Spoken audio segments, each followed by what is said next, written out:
자, 우리가 오늘 할 작품은 2021학년도 수능 최고운전 볼 거야. 자, 끝에 이렇게 전이라는 글자가 붙는다라는 것은 누구의 이야기, 이렇게 여러분이 해석을 하면 돼요. 여기서는 누구의 이야기니 얘들아? 최고운이라는 사람의 이야기죠. 주인공이 그래서 누구다라는 거예요. 여기선 인물이 최고은.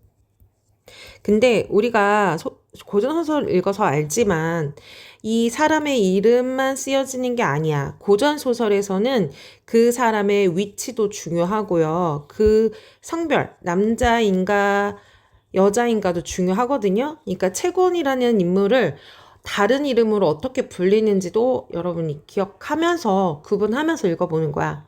자, 그럼 채권전 이야기에 대한 배경 지식을 미리 얘기한다면 이거는 실존했던 통일신라 때 채치원에 관련된 이야기를 가지고 허구적으로 구성한 이야기다라고 보면 돼. 채치원은 이 통일신라 때 그 계급이 낮았단 말이야. 그래서 더 이상 진급이 안 되니까 당나라로 유학을 가서 거기에 자원급자를 해서 거기서 관리로 지내다가 이제 나중에 우리나라로 돌아오게 되죠. 근데 굉장히 똑똑하고 머리가 좋았는데 단지 어떤 신분이 낮다는 이유만으로 통일신라 때 이제 무시를 당했다 이거지. 그래서 아직도 많은 사람들이 그를 기억을 하고 그를 소재로 이렇게 이야기가 만들어졌다라는 겁니다. 자, 그러면 내용 이제 들어가 볼게요. 자, 우리가 일단 배경적인 걸 알아야 되는데 여기 지금 공간적인 배경은 어디냐면 이제 신라가 나오고요. 그리고 중국이 나온다. 그 중국에 누가 있겠습니까? 황제가 있겠죠. 자, 그 당시 당연히 중국이 우리나라보다 더 힘이 세고 강대국이다라고 생각을 했단 말이야. 자, 그런데 어때? 이 최고은이라는 인물이 중국에서 뭔가 과제를 하나 내는데 그걸 되게 잘 풀어내거든요. 자, 그런 모습에서, 즉, 이런 이야기에서 우리는 뭘 볼 수가 있냐면, 자, 주제 미리 얘기할게요. 자, 채치원의 일대기를 통한 우리 민족의 문화적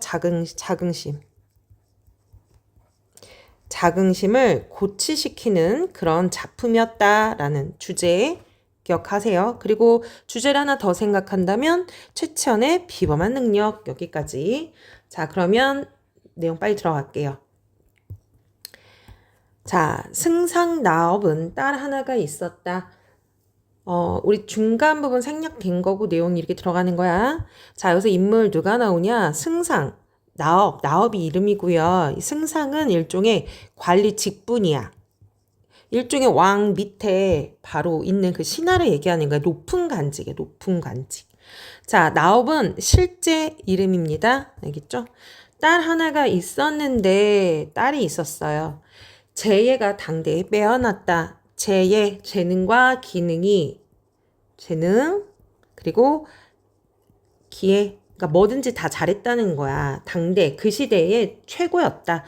아이는 이 말을 듣고, 자, 이제 등장인물이 나옵니다. 아이가 누구죠? 바로 요게 최고은이야. 주인공이란 말이에요.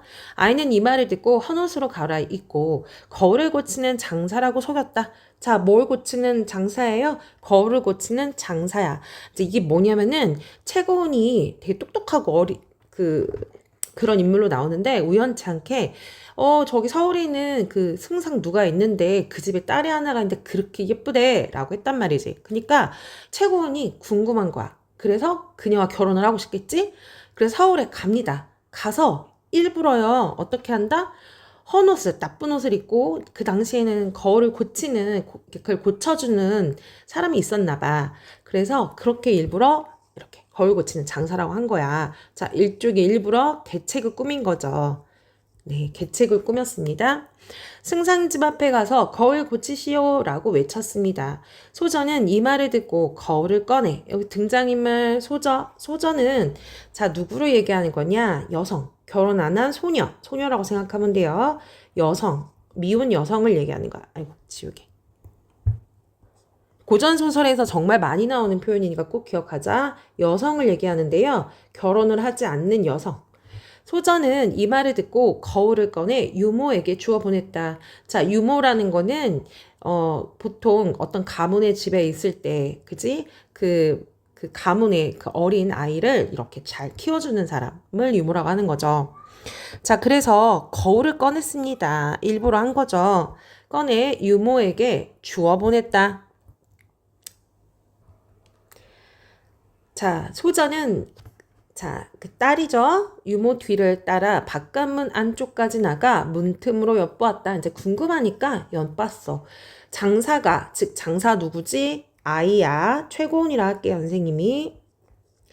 자, 그 아이가, 즉 주인공인 최고은이 일부러 그 소녀를 만나려고 거울 장수라고 찾아간 거잖아. 소자의 얼굴을 언뜻 보고 반해 뿅 갔대요. 반했대. 손에 쥐었던 거울을 일부러 떨어뜨려 깨뜨렸다. 자, 이것도 뭐 하는 거예요? 자, 소저에게 다가가기 위해서 뭐 하는 거죠? 소저에게 다가가는 뭘 세웠다? 얘들아, 계책을 세웠다라는 거 알 수 있죠. 일부러 거짓된 계획을 세웠다는 거야. 유모가 놀라 화내며 때리자 장사가 울며 말했습니다. 거울이 이미 깨졌건을 때려서 무엇 하십니까? 저를 노비로 삼고 거울값을 고치게 해주십시오 라고 해. 이것도 일부러 뭐 한 거야? 뭐 한 겁니까? 네, 그 집에 들어가기 위해서 일종의 계책을 꾸민 거죠.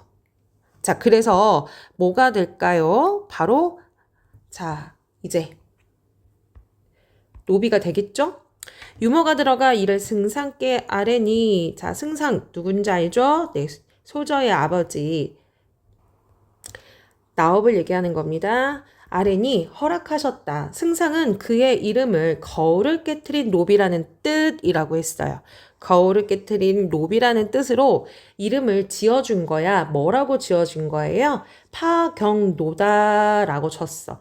자, 이 이름의 유래, 자, 꼭 알아두고 우리가 지금 주인공인 최고훈은 누구? 거울 장사, 그리고 아이, 그리고 일부러 거울을 깨트려 이 집의 노비가 되죠. 그 사람의 이름은 파경노. 이미 최고훈을 부르는 이름이 이렇다라는 거죠. 그죠? 짓고 말 먹는 일을 시켰다. 그러니까 그 집에 말이 있을 거 아니야. 그래서 말을 이렇게 키우고 먹이는 일을 시켰다라는 겁니다. 자, 이어서 말들은 저절로 살쪄 여인 것이 하나도 없었다. 자, 그런데 여기에서 눈여겨보자. 야, 어떻게 저절로 살이 찌냐? 살찔 수 있어? 없어? 없잖아. 근데 물론 그만큼 그러니까 최고운, 즉 파경노인 주인공이 잘했겠지만 우리가 그거 알아둬야 됩니다. 고전 소설에 나오는, 자, 고전 소설의 그 주인공은 일정한 특징이 있어요. 뭐가 있냐면은 능력이 좋까 나쁠까? 능력이 당연히 좋죠. 비범한 능력이 있고요. 그리고 두 번째는, 자, 탄생도 어떻게 태어나냐면 기이한 탄생이야. 알에서 태어난다거나 아니면 어렸을 때부터 부모가 버린다거나 막 이런 일들이 있어. 그 다음에 세 번째, 선생님이 이렇게 할게. 이렇게 세 번째로 간다. 세 번째, 고난을 겪어요. 고난, 시련. 근데 이렇게 겪지만은 않겠지? 자, 조력자의 도움으로 그것을 뭐 한다? 극복하기도 하고요. 이렇게 된다는 거야. 자, 고전 소설에 나오는 주로 어떤 인물, 영웅 주인공은 이러한 특징을 보인다라는 거지. 자, 역시 마찬가지야. 이 글 안에서 저절로 여인것, 그리고 살쪄. 이렇게 됐잖아. 저절로 어떻게 할 수 있어요? 자, 이것도 어떤 비범한 능력이 되는 거야. 누구의? 주인공이. 최고은의. 알겠죠? 네, 비범한 능력이 된다. 또한 하루는 천상의 성간들이 구름처럼 몰려와 말먹일 꼴을 다투어 그에게 주었다. 자, 여기서도요, 아주 중요한 특징이 있어요. 천상의 성간이라는 것은 하늘의 천사와 같은 거예요. 자, 뭐라고요? 하늘에 천사들이 마치 구름처럼 왔대. 막 와가지고 서로 다투면서 그 꼴을 다투어 그에게 줬대. 꼴이라는 거는 말들이 먹는 먹이란 말이야. 막 줬단 말이야. 최고은에게. 왜 그런 거예요? 그만큼 주인공이 능력도 좋고 뭔가 하늘에서 내린 사람이다 라고 볼 수가 있는 거야. 알겠니? 자, 그러면 우리가 고전 소설적인 특징에서 볼 수 있는 거 있죠? 어떻죠? 주인공이 비범한 능력도 있지만 또 이야기 구성 자체가 어떻습니까? 비현실적인 특징이 있지요. 그래서 이 부분은 비현실적 특징이다 볼 수 있습니다. 기이하다라고도 말할 수 있어. 기이하다. 이게 다 비슷한 말이에요. 비현실적이다 라는 말도 비슷한 거예요. 자, 그에게 주었어. 그는 누구죠? 파경로 최고운이 되는 거죠. 네. 최고운 이제 일하기로 했잖아. 이에 파경로는 말을 풀어놓고 여기 최고운 얘기하는 거죠. 말들을 풀어놓고 누워만 있었어. 그럼 천사들이 와서 막 먹이는 거야. 날이 저물어 말들이 파경로가 누워있는 곳에와 그를 향해 머리를 숙이며 늘어서자 보는 자들 모두 기이하게 여겼대. 여기서도 어떻죠? 말들이 저절로 와가지고 머리를 이렇게 숙이면 마치 인사하는 것처럼 하였다라는 거야. 자, 이것도 어떻다라는 거예요? 비현실적인 특징이다라는 거지. 승상 부인은 이 말을 듣고 승상에게 말했다. 자, 누구예요? 그 승상 나업에게 말한 거야, 부인이. 이거는 누가 말하는 부분이다. 자, 부인. 누구의 부인이에요? 승상의 부인이야. 나중에 여기 주인공인 그 최공과 결혼하거든요. 이 집 딸이. 아까 우리 앞에 이야기에서 딸이 나왔었잖아. 자, 승상의 부인이 이런 말을 합니다. 파경루는 용모가 기이하고 그러니까 참 멋지다라는 거야. 그리고 탐복할 일이 많으니 탐복 그러니까 놀랄 일도 많고 잘할 일도 많으니 필시 비범한 사람일 것입니다. 능력이 좋은 사람일 거래요. 마부 말을 돌보는 일도 천한 일도 맡기지 마십시오 라고 얘기합니다. 자, 승상의 부인의 평가가 이러하다는 거죠. 어떤 사람이다? 네, 용모도 좋고 기이하고 탐복한 일이 많을 것이고 그는 어떤 인물이다? 비범한 인물이다 라고 얘기하는 거예요. 그러니까 평가 그를 어떻게 생각합니까? 인정하는 거야. 뭐한 인물이라고요? 능력이 좋다고 인정을 해주는 거야. 승상이 역시 옳다고 여겨 그 말이 맞다고 생각해 그 말을 따랐어. 이전에 승상은 동산의 꽃과 나무를 그러니까 동산이라는 건 산이죠. 많이 심었는데 파경류에게 이를 기르게 하였다. 자, 뭐를 기르게 했어요? 그러니까 최고원에게 꽃과 나무를 이제 기르게 한 거야. 이때부터 동산의 화초가 무성하며 그러니까 풀들과 꽃이 무성하게 되고요. 조금도 시들지 않아. 봉황이 쌍쌍이 날아들어. 자, 어때? 여기서도 어떻죠? 비범한 능력을 볼 수가 있죠. 자, 파경로에 비범한 능력을 볼 수가 있는 거야. 선생님은 집에 있는 화분 하나 키우기도 어려운데 대단해요. 그리고 봉황이야, 봉황. 얘들아, 이 봉황이라는 거는 볼 수 있어? 없잖아. 이거 뭐죠, 얘들아? 신선의 새란 말이야. 신선의 새. 알겠니? 이거는 일종의 신선의 세계가 다루어졌다. 즉 비현실적이다. 네, 이렇게 보시면 돼요. 근데 여기가 얼마나 아름다운가? 이런 신선의 새까지 날아온대. 근데 우리 앞에 달았잖아. 하늘의 성간들이 서로 와가지고 그 말이 먹는 풀을 막 줬댔잖아. 이미 어떻다라는 거죠, 얘들아? 비현실적이다 라고 얘기했잖아. 판타지적이다 라는 거야. 열흘이 지났다. 이제 시간이 흘렀어요. 파경루는 소저 누구죠? 네, 승상의 딸이죠. 파경루 누구랑 결혼하려고 온 거야? 소조랑 결혼하려고 온 거잖아. 동산의 꽃을 보고 싶어 했으나, 그러니까 소문을 들었을 거 아니야. 아, 파경루가 심었는데 너무 멋있다. 자, 근데 파경루가 부끄러워 오지 못한다는 말을 들었다. 그러니까 그 딸이 파경루가 좀 잘생기고 아마 차은우급 되는 것 같아. 그러니까 보기가 소저가 부끄러움을 느끼는 거죠. 자, 우리가 대충 소저의 성격이 나오네? 우리 같으면 랭큰 가서 구경할 텐데 적극적입니까? 소극적입니까? 소극적이다 라고 볼 수 있는 거죠. 이에 파경루는 승상을 뵙고 말했다. 자, 파경루가 이제 얘기를 합니다. 제가 이곳 저라는 건 바로 파경로 즉 최고원 자신을 얘기하는 거죠. 이곳에 온 지 여러 해가 지났습니다. 이미 몇 년이 지난 거야. 노비로. 한 번도 노모를 뵙지 못했으니 노모는 누구죠? 파경로의 본인의 어머니야. 최고원의 어머님이에요. 뵙지 못했으니 노모를 뵙고 올 말미는 일종의 시간이야. 시간을 주십시오라고 얘기를 했어요. 그리고 승사는 다셋을 주었다. 그러니까 5일 정도 줬다는 거야. 소저는 파경로가 귀향했다. 시골로 돌아갔다는 소식을 듣고 이제 없는 김에 동산에 들어와 꽃을 보게 된 거야.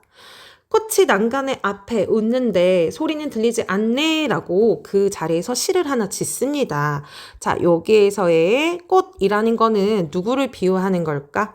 얘들아. 자, 꽃이라는 거는 바로 소저, 자신을 얘기하는 거야. 그 딸. 자, 자기가 여기 왔는데 여기 앞에 와서 웃는데 소리가 들리지 않는데요.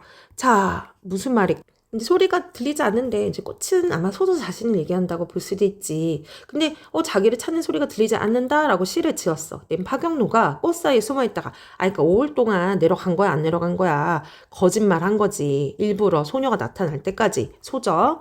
새가 숲 아래에서 우는데 눈물 붓기 어렵네라고 시로 화답을 했다. 자, 아마도 자기 자신을 얘기하는 거지. 여기서 새라는 거는 최고원 그러니까 파경로 자신을 얘기한다고 보는 거야. 그러니까 자기가 여기 있다라고 얘기를 하는 거죠. 일종의 구애의 시예요. 그랬더니 소저가 부끄러워 얼굴을 붉히며 돌아갔다. 어떤 성격? 굉장히 어떻다? 부끄러움을 많이 타는 소극적인 성격이다. 자, 그런데 얘들아, 이 글의 종류가 뭐죠? 고전소설이야. 고전소설의 시점은 무조건 하나야. 무슨 시점이죠? 전지적 작가 시점이야. 우리가 관찰자 시점하고 작가 시점을 가장 구별하는 기준은 뭐냐면 작가가 인물의 성격이나 이유를 다 설명해줘. 자, 어때? 부끄러워하고 얼굴을 붉힌다. 이렇게 얘기하고 있잖아. 부끄럽다 라고 얘기해주고 있잖아. 전지적 작가 시점이다 라는 거죠. 자, 중략 부분 줄거리입니다.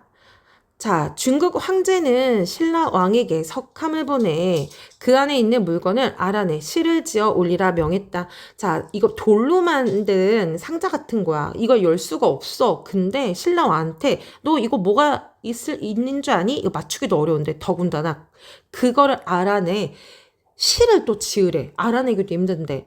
그랬더니 신라 왕은 이를 해결하지 못하고 나업에게 과업을 등긴다. 아까 승상이 있었잖아요. 자기 밑에 있는 하인에게 밑에 있는 신하에게 줬다는 거야.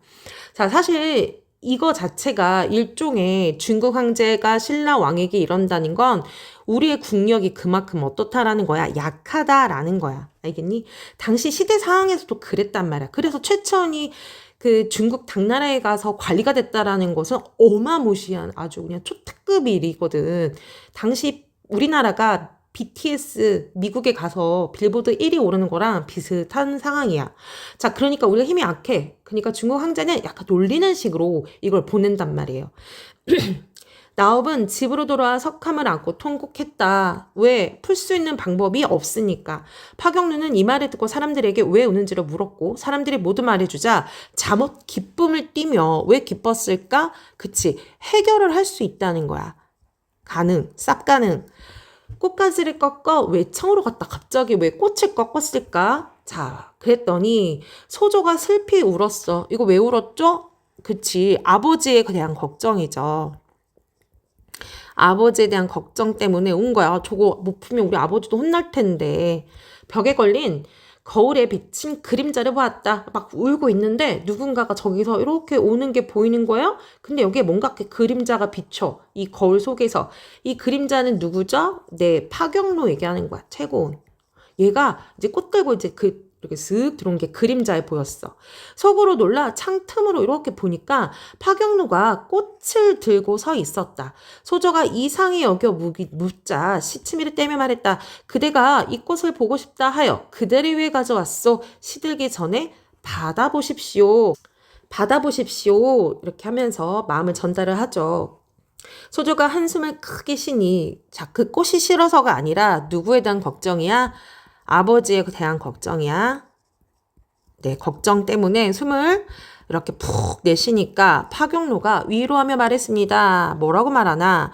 거울 속에 비치니. 자, 얘들아, 거울 속에 비치니 누구지? 그렇지, 파경로지. 아까 누구야? 여기 그림자. 자, 그러니까 이미 소저가 내가 온 걸 아는 거를 파경로는 아는 거야. 자, 그대 근심을 없애줄 것이오. 즉, 자신이 뭐 할 거다? 걱정을 해결해 줄 것이다. 그러니까 꽃을 받으시오. 소저가 꽃을 받고 부끄러움에 안으로 들어갔다. 그러니까 좋은 거죠? 얼마 뒤 소저는 파경로의 말을 괴히 여겨, 이상히 여겨. 너무 이상한 거야. 이상히 여겨 승상께 말했다. 파경로가 비록 어리지만 역시 소저의 평가도 보자. 어리죠. 그리고 재주가 남보다 뛰어나고 신인의 기운이 있어. 신인이라는 것은 신비한 능력이야. 신비한, 그냥 보통 능력이 아니야. 신비한 능력. 약간 초능력과도 같은 능력인 거야. 기운이 있어. 석간 속의 물건을 알아내어 시를 지을 수 있을 것입니다. 라고 해. 이거 누구의 평가죠? 소저의 평가인데 이 소저 역시 어떻게 생각하고 있다. 이 최고운을 어떻게 생각한다? 비범한 능력이 있고 또한 그 능력이 넘쳐서 어떤 능력도 있다. 네, 초능력 같은 능력도 있을 거다라고 얘기를 하죠. 승상이 말했다. 너는 어찌 이렇게 쉽게 말하는가? 만약 파경로가 할 수 있다면 나라의 이름난 선비 가운데 한 명도 시를 짓지 못해 이 석함을 나에게 맡기겠는가? 가 말했다. 자, 지금부터 비유입니다. 뱁새는 비록 작지만 큰 새매를 살린다 합니다. 뱁새는 굉장히 작은 새거든요. 근데요, 이 뱁새는 누구 얘기하는 거예요? 네, 파경로. 즉 최고는 얘기하는 거죠. 비록 힘은 없어 보이지만 결국에는 큰 새매를 살린다라고 얘기해요. 자, 그러면 큰 새매라는 건 누구를 얘기하는 거냐면 바로 자신의 아버지 승상을 얘기하는 거야. 승상. 그러니까 소경로가 왜 나와? 파경로가 힘을 지금 약한 것처럼 되게 어리게 보여도 우리 아버지 당신을 살릴 거예요 라고 말하는 거야. 그가 비록 노둔하나, 자, 노둔하다라는 뜻은 좀 둔하고 어리석고 미련하지만 이런 뜻이에요. 네. 그러니까 어쨌든 그렇잖아. 이제 이 파경로의 정체가 최고인인 줄 모르잖아요. 그러니까 계급이 낮으니까 멍청하다는 얘기 아니야. 원래는 그냥 좀 계급이 아버지 노비지만 이런 뜻으로 해석하세요. 큰 재주를 지니고 있는지 어찌 알겠습니까? 그러니까 큰 재주가 있을 것이다 라고 말을 하는 거야. 이어서 파경로가 걱정하지 말라고 또 했어요 라고 고했다. 만약 그가 시를 지을 수 없다면 이제 승원이 얘기합니다. 만약 즉 파경로가 시를 지을 수 없다면 어찌 그런 말을 냈겠습니까? 승원이 말하는 게 아니라 역시 소저가 계속 얘기하고 있어요. 원컨대, 원하는데 이런 뜻이야. 그를 불러 시험삼아 시를 짓게 하소서 그랬더니 승상이 파경루를 불러 구스리며 말했다. 꼬시면서 만약에 이 석간 속의 물건을 알아내 시를 짓는다면 후한 상을 줄 것이며 마땅히 네 뜻을 이루게 해주겠다. 그러니까 시를 지어서 이 석함 안에 있는 물건을 가지고 시를 지으면 뭔가 보상을 해주겠다라고 꼬신다고. 그런데 거절을 합니다. 자, 뭐라고 거절하냐? 비록 후한 상을 준들 제가 어찌 시를 짓겠습니까? 라고 오히려 능력이 없는 것처럼 얘기를 해요. 그리고 나서 소저가 이제 이 말을 전해 듣고 승상에게 말을 하는 거야. 파경로가 그런 말을 했다라는 걸 승상이 말을 했겠지. 그래서 소저가 이 말을 듣고 이제 승상에게 말을 해요. 살고 싶고 죽기 싫은 것은 인지상정입니다. 자, 살고 싶고 죽기 싫은 거, 인지상정. 이 인지상정이라는 것은 팔은 안으로 굽지 바깥으로 굽지 않잖아요. 뭐냐? 이게 당연한 일이다라는 의미도 되지만, 사람이면 누구나 다 가질 수 있는 마음을 얘기하는 거야. 자, 사람이면 보통 가지는 마음. 보통입니다. 가지는 마음이야. 다친 사람을 보면 도와주고 싶은 것도 인지상정. 그쵸? 그리고 예를 들어서 뭐 부모님이 아프셔. 그럼 속상해서 어떻게든 내가 간호하고 싶어 하는 것도 인지상정. 이게 그렇다는 얘기야. 근데 소저가 도대체 이 말을 왜 생생하게 얘기하는지 보자. 뭔가 방법이 있나 봐. 파격노의 마음을 바꿀. 그렇기 때문에 옛날에 어떤 이가 사형을 당하게 되었을 때 그에게 네가 만약에 시를 짓는다면 내 마땅히 사면해주겠다. 그러니까 살려주겠다 했습니다. 그때 그 사람은 무식한 사람이었으나 그 명을 따랐습니다. 왜냐면 그러니까 사형을 당하게 됐을 때 너 살려주겠다 그랬더니 시를 지었대. 그러면 이제 이 딸은 뭘 아버지한테 제의를 한 거냐면 하물며 파경루는 문학이 넉넉하다라는 것은 문학을 많이 안다는 거야. 시를 지을 수는 있지만 거짓으로 못하는 채 하고 있습니다. 그러니까 쟤 연기하는 거야 아버지. 그러니까 지금 아버님께서 그래 겁박한다라는 얘기는 뭐 하라는 얘기야? 쉽게 말해서 협박하라는 거야. 뭐 한다고요? 방금 꾀를 냈잖아. 죽인다. 그러면 한다 하지 않겠어요? 이런 뜻이야. 어찌 삶을 좋아하고 죽음을 싫어하는 마음이 없어서 복종하지 않겠습니까? 즉, 너 죽을래? 이러면 내 시 짓겠습니다. 라고 말할 거라 이 얘기인 거야. 이해 갔습니까? 자, 이어서 볼게요. 승상이 그럴듯하다고 여겨 파경로를 부른다. 자, 여기까지 봤어. 자, 그러면 우리 문제도 그냥 같이 풀어볼게. 11번. 윗글의 서술상 특징으로 적절한 거. 자, 이거 전지적 작가 시점이라고 했습니다. 네. 그러면 전지적 작가 시점의 특징을 고려해 보는 겁니다. 1번. 시간의 역전을 통해 사건의 진상을 밝히고 있습니다. 시간의 역전이라는 것은 뭐 회상에 있다거나 아니면 시간을 돌아간다 이런 뜻인데요. 여러분 그렇습니까? 아니죠. 2번 서술자의 개입을 통해 사건의 전모를 밝히고 있다. 자, 고전 소설은 서술자의 개입은 일단 있어요. 근데 이 개입이 사건의 전모를 밝히는가? 이건 잠깐 고민해보자. 자, 근데 사건의 전모? 그 석함이 어떻게 됐고 뭐 어떻게 됐다 이런 내용, 그러니까 그거 어떻게 해결을 하기 위한 그런 거에 대한 내용이 언급은 없어. 그러니까 아니야. 자, 3번 인물의 흐하와 이거는 뭐죠? 인물을 웃기게 표현을 했어. 웃기게 표현하지 않습니다. 반전도 없고요. 4번 인물 간의 대화를 통해 사건 해결의 방안. 자, 인물 간의 대화 있잖아요. 소저랑 vs 파격루를 할게요. 자, 최고원하고 그러니까 내가 해결할 거다 이렇게 소주한테 넌지시 얘기했더니 소저는 그 말을 알아듣는 것 같아서 자, 승상에게 자기 아버지한테 얘기를 하고 근데 승상이 또 파경루에게 얘기하니까 또 거절을 해요. 그러니까 다시 그거를 승낙할 꾀를 또 승상한테 얘기를 합니다. 협박해라. 막 이런 과정들 서로 대화를 통해 사건의 해결 방안을 제시하는 거 맞지요? 그래서 4번이 되는 거다. 자, 32번 윗글에 대한 내용을 이해로 적절하지 않는 거예요. 1번 유모에게 주어 보낸 거울은 아이가 소저의 얼굴을 보게 되는 계기를 만들고 벽에 걸린 거울. 자, 처음에 유모에게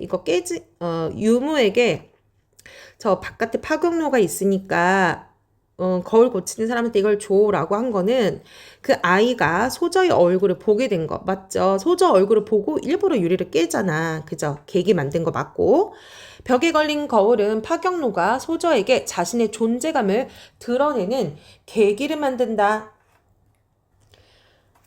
그쵸? 거기서 이제 그림자가 나타난다고 했잖아요. 그러면서 내가 도와줄게 라고 말하는 부분 맞으니까 존재감 맞고요. 그러니까 맞죠?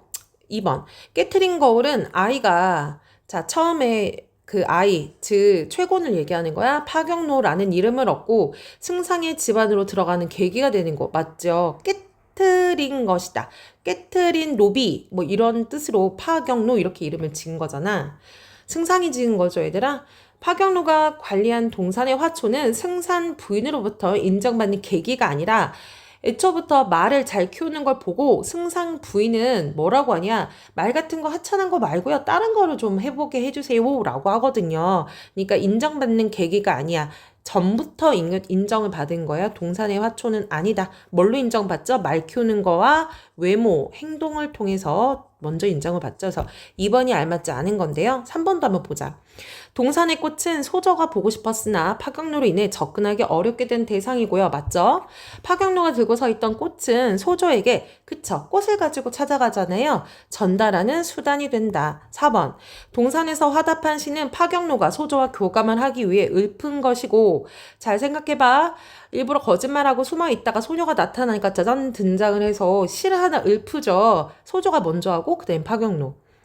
자, 파경로가 읊은 거 맞고요. 석함 속 물건에 대한 시는 파경로가 해결할 수 있다고 소저가 기대하는 과제죠. 그쵸? 이거에 대한 시는 아직 만들어진 건 아닌데요. 소저는 기대하고 있는 거야. 알겠죠? 얘도 맞고. 5번 석가 속 물건에 대한 시는 나업에게 슬픔을 유발하는 과업이지만 과업이라는 건 해야 될 일이야. 하지만 박영로에게는 소저의 슬픔을 해소시켜줄 수 있는 일종의 수단이다. 그렇게 하면서 소저의 마음에 들어가는 거잖아요. 그래서 이것도 알아두시고요. 정답은 2번이 된다. 자, 그 다음 33번.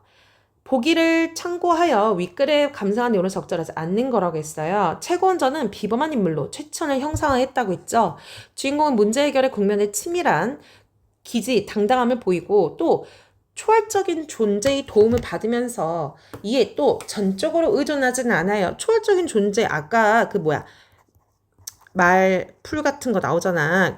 말의 꼴을 글쎄 하늘의 성간들이 막 갖다 주고 막 그러잖아. 근데 그렇다 해서 그냥 말 정도 잘 키우는 정도지 뭐 도움을 딱히 받고 막 이러진 않았어요. 자신이 지닌 신이한 능력을 발휘하여 비범한 능력이에요. 개인의 문제와 국가의 과제를 직접 해결하며 나중에 시를 짓거든요. 이는 당대 독자들이 원했던 새로운 영웅상을 최치원에게 투영하여 뭐 한 거냐? 그냥 하늘의 도움을 받았다는 것은 그 사람이 다 능력으로 해결한 게 아니란 말이야. 그 때문에 첫 밑바닥에서부터 원래의 채치원 그 모습에서 사람들이 멋있는 면모를 본 거야. 그게 바로 새로운 영웅상입니다. 그것을 작품 속에 구현한 거다. 누구한테 의지한 것도 아니고요. 하늘의 자식이어서 그런 것도 아니고요. 물론 능력은 있지만 자기가 직접 자기 능력으로 해결하잖아요. 그죠? 자, 그러면 내용으로 적절하지 않는 거라고 했습니다. 자, 그러면 1번 볼게. 아이가 헌옷으로 받고 있고 거울을 고치는 장수라 속인 장면은 치촌이 치밀한 면모를 지닌 인물임을 보여주는 거. 그쵸? 치밀한 인물. 계획한 거 맞잖아요. 맞고요. 파강류에게 성관들이 몰려 말먹이를 주는 장면은 초월적인 도움을 받는 인물. 받기는 받아. 부분 받는다. 안 받는 거 아니다. 그죠? 파경로가 기른 뒤로 화초가 시들지 않아 봉황이 날아드는 장면은 신이한 능력을 말하는 것이다. 네, 이것도 맞죠. 그쵸? 얘들아, 신이한 능력. 능력이 있다. 파경로가 노모를 핑계삼아 말미를 얻은 장면은 최치원이 원하는 바를 얻기 위해 기지를 발휘하는 인물임을 알 수가 있다. 그쵸? 거짓말 하지만 그것 통해 소저를 만나게 되고 시를 읊으잖아요. 그죠? 5번 파경로가 승삭의 제안을 거절하는 장면은 최치원이 보상을 추구하기보단 스스로 국가가지 아니거든. 나중에 다른 보상 얘기한단 말이야. 딸을 달라고 할 거거든. 정답은 5번이 된다. 여기까지 보고 자기 스스로 한 번 더 내용 영상 볼 건데 선생님이 이제 이야기의 흐름을 기억하라고 재밌는 거 하나 만들었어. 잠깐만. 짜잔. 자, 이거